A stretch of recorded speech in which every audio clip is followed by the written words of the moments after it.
Everything is melting, which is good, but it's just like slippery. The lake is quite melted this morning.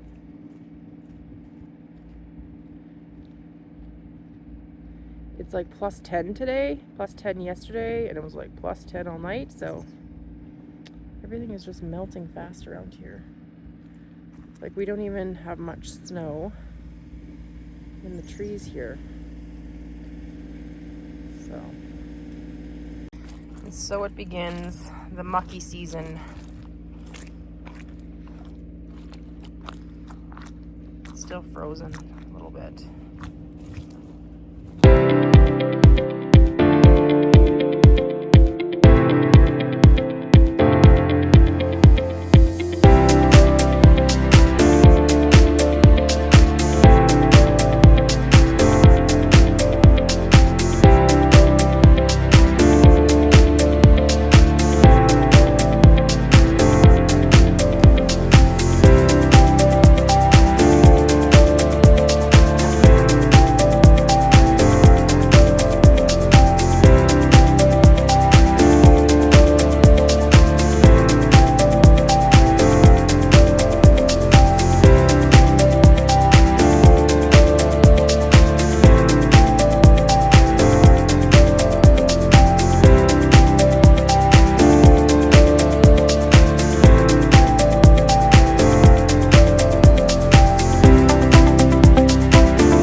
We are putting up battens along right where the barrels go.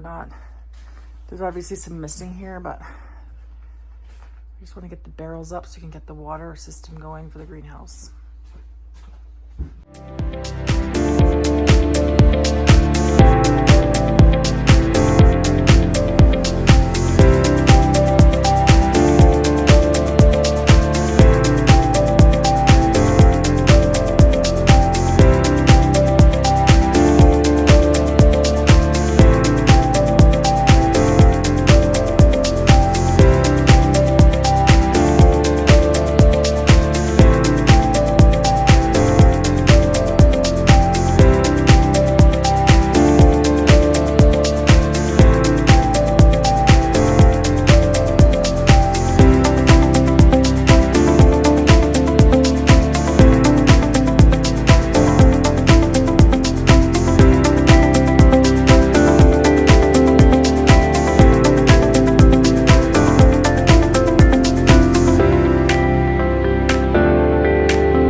shop. We have Austin working on our cement mixer because it is going to be cement mixing season soon.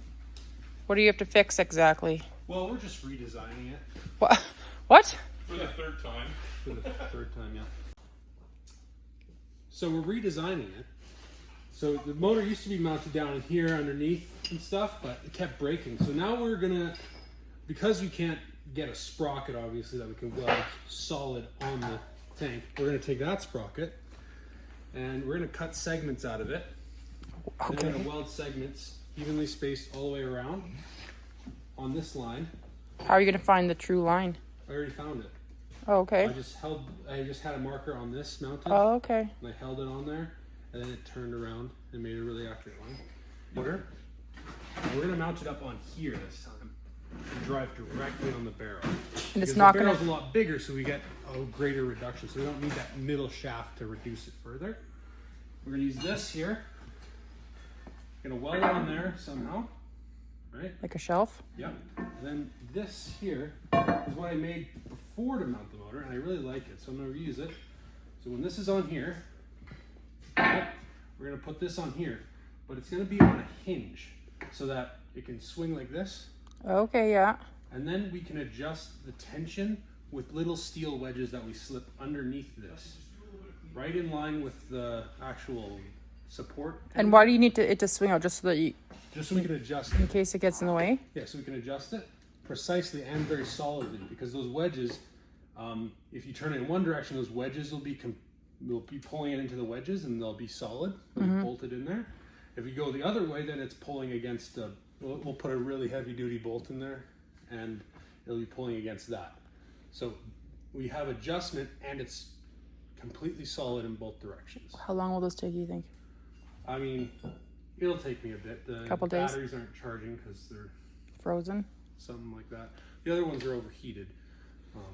So this actually mounts to the skid steer, and we've been using it, but then it broke last year, so we were just using our backup cement mixer, and it only does like a third to half of what this machine can do. Way more labor. And it's way more labor intensive because you have to use wheelbarrows and shoveling and all. This one just dumps it exactly where you want it, if the skid steer can reach the spot. Mm-hmm. And with putting this here, we get a little bit more length from the hydraulic lines to the skid steer, so we can tilt it down further. So the first two attempts we had at building this thing, or I have nothing to do with this, but they built this thing. There's been some flaws, and so they've been fixing it slowly. Every time I have a crack at it, it improves. Yeah, Austin's kind of the mastermind. This is an old propane barrel, so it is not truly like round, and so that causes problems as well. The diameter is half an inch bigger in one spot than the perpendicular spot to that. Okay, so really out. Thanks for that info.